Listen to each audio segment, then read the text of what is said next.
Hello मित्रांनो, कसे आहात तुम्ही? एका नव्या कहाणीमध्ये तुमचं स्वागत आहे. मित्रांनो, अशा प्रकारच्या रोचक आणि मजेदार गोष्टी ऐकण्यासाठी माझ्या चॅनेलला नक्की सबस्क्राईब करा.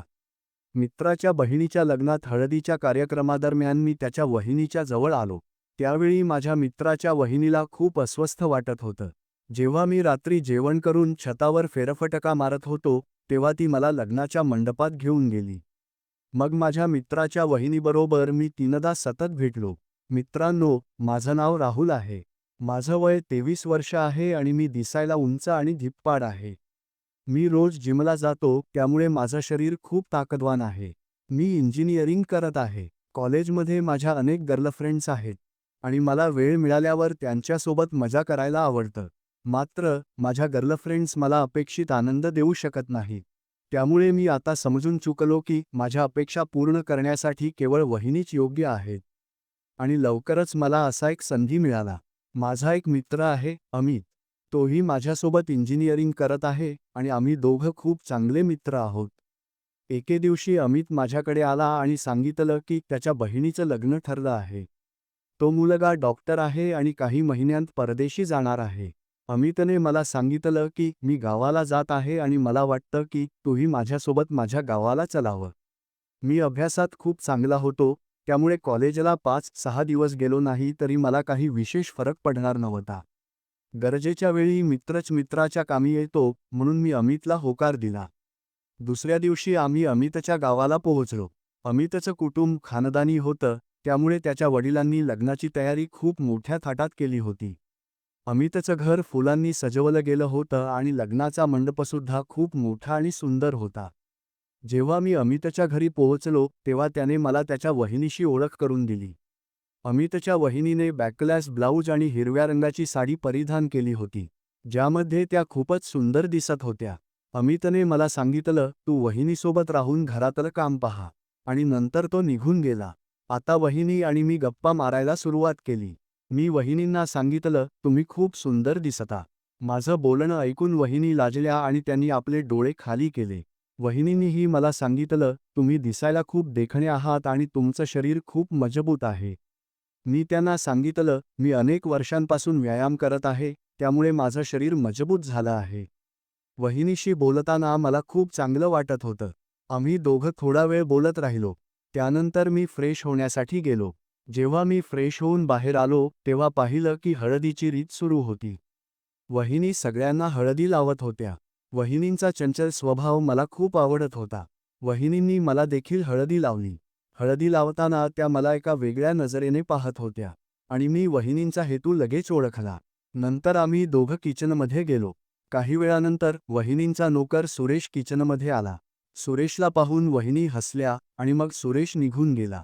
थोड्या वेळाने वहिनी देखील किचनमधून बाहेर गेल्या. मला काहीतरी संशयास्पद वाटलं. मी पाहिलं की वहिनी शेजारील शेतात असलेल्या एका लहानशा खोलीत गेल्या. जेव्हा मी त्या लहान खोलीजवळ पोहोचलो, तेव्हा मला वहिनींच्या आवाजाचा अंदाज आला. खोलीचं दार बंद होतं, पण एक खिडकी उघडी होती. मी खिडकीतून खोलीत डोकावलो तेव्हा पाहून थक्क झालो. त्यांचा नोकर सुरेश आधीच खोलीत उपस्थित होता. खोलीत लग्नाचं सामान विखुरलेलं होतं. मग वहिनी आणि सुरेश लग्नाचं विखुरलेलं सामान व्यवस्थित लावायला लागले. नंतर त्यांनी ते काम पूर्ण केलं. मित्रांनो, तुम्हाला समजलं असेलच की मी काय सांगायचा प्रयत्न करत आहे. कदाचित वहिनींनी मला तिथं पाहिलं असावं. मी तिथं थोडा वेळ थांबलो आणि नंतर लग्नाच्या मंडपात येऊन बसलो. काही वेळानंतर मी वहिनींना येताना पाहिलं. वहिनी थेट माझ्याजवळ येत होत्या. मला याची अजिबात अपेक्षा नव्हती, पण वहिनी खरोखरच बिनधास्त स्वभावाच्या होत्या. त्यांनी मला घेऊन पुन्हा किचनमध्ये आणलं. वहिनींनी मला विचारलं, भाऊजी, तुम्हाला लग्नात कसं वाटतंय? मी उत्तर दिलं, वहिनी, मला लग्न खूप आवडत आहे. आता वहिनी माझ्याशी उघडपणे बोलायला लागल्या होत्या. वहिनींनी मला विचारलं, भाऊजी, तुम्हाला शेतात माझं ते काम कसं वाटलं? मी सांगितलं, शेतात तुम्ही ते काम ज्या प्रकारे केलं, ते मी कधीही विसरू शकत नाही. तेव्हापासून मी फक्त तुमच्याच विचारात आहे. त्यावर वहिनींनी सांगितलं, अमितचे भाऊजी ते काम नीट करू शकत नाहीत. ते नेहमी लवकर रायता पसरवतात. माझं वय आता 28 वर्ष आहे आणि मी माझ्या इच्छांना रोखू शकत नाही. जेव्हा मला त्या कामाची गरज भासते, तेव्हा मी माझ्या नोकरांकडून ते करून घेते. वहिनींनी मग मला विचारलं, भाऊजी, तुमची एखादी गर्लफ्रेंड आहे का? मी सांगितलं, माझ्या 2-3 गर्लफ्रेंड्स आहेत, पण त्यांच्यात ती गोष्ट नाही. त्या कधीच माझ्या अपेक्षा पूर्ण करू शकत नाहीत. हे ऐकल्यावर वहिनी माझ्याकडे पाहून गोड हसल्या.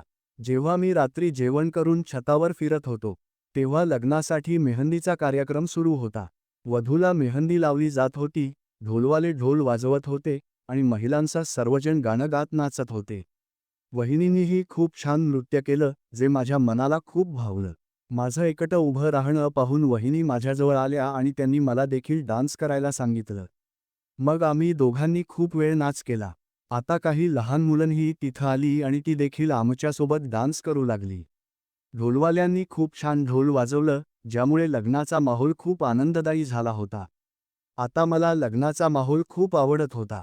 नंतर थोडा वेळ मी एका कोपऱ्यात उभा राहून लग्नाचा कार्यक्रम पाहत होतो. काही वेळानंतर वहिनी माझ्यासाठी पाण्याचा ग्लास घेऊन आल्या. मग आम्ही दोघं बोलायला लागलो. मी वहिनींना सांगितलं, तुम्ही लग्नाची सगळी तयारी आणि सगळे कार्यक्रम खूप छान प्रकारे केले आहेत. वहिनी माझ्याकडे पाहून हसल्या आणि म्हणाल्या, अजून एक कार्यक्रम बाकी आहे. तोही पूर्ण करायचा आहे. मी लगेचच ओळखलं की वहिनी कोणत्या कार्यक्रमाबद्दल बोलत आहेत. छतावर लग्नासाठी स्वयंपाक बनवण्यासाठी एक छोटंसं मंडप तयार केलं होतं. मग वहिनी मला तिथं घेऊन गेल्या. एका बाजूला लग्नासाठी मेहंदीचा कार्यक्रम सुरू होता आणि दुसऱ्या बाजूला आम्ही तो कार्यक्रम 3 वेळा पूर्ण केला.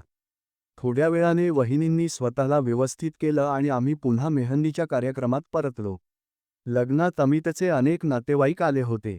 मेहंदीच्या कार्यक्रमात सगळे नातेवाईक खूप नाच गाणी करत होते, ज्यामुळे लग्नाचा माहोल खूप आनंददायी बनला होता. पुढच्या दिवशी माझ्या मित्राच्या बहिणीचं लग्न होतं. वहिनींनी लग्नाच्या सगळ्या तयारी अत्यंत सुरळीतपणे आणि व्यवस्थित केल्या होत्या. कारण मी नेहमी पाहतो की लग्नाच्या वेळी संपूर्ण कुटुंब इथून तिथं धावपळ करत असतं, ज्यामुळे ते लग्नाचा आनंद नीट घेऊ शकत नाहीत. रात्री 8 वाजता बारात आली. आम्ही सगळ्यांनी मिळून बारातचं स्वागत केलं. सगळे बाराती खूप आनंदी दिसत होते, कारण वहिनींनी सर्व व्यवस्था उत्तम प्रकारे केल्या होत्या. लग्नानंतर मी अजून एक दिवस गावात थांबलो, कारण मला गावाचं वातावरण खूप आवडलं होतं. त्याच्यानंतर मी आणि अमित दोघंही परत शहरात आलो. जेव्हा आम्ही कॉलेजच्या हॉस्टेलमध्ये पोहोचलो, तेव्हा अमितने मला सांगितलं, तू माझी खूप मदत केलीस. तुझ्यामुळेच मी माझ्या बहिणीचं लग्न इतक्या चांगल्या प्रकारे करू शकलो. मी अमितला उत्तर दिलं, मित्रच मित्राच्या मदतीला धावून येतो. मला तुझ्या बहिणीच्या लग्नात खूप मजा आली. तो माझ्यासाठी एक अविस्मरणीय क्षण आहे. मित्रांनो, आशा करते की ही गोष्ट तुम्हाला आवडली असेल. पुन्हा भेटू एका नवीन गोष्टीसोबत. तोपर्यंत गुड बाय.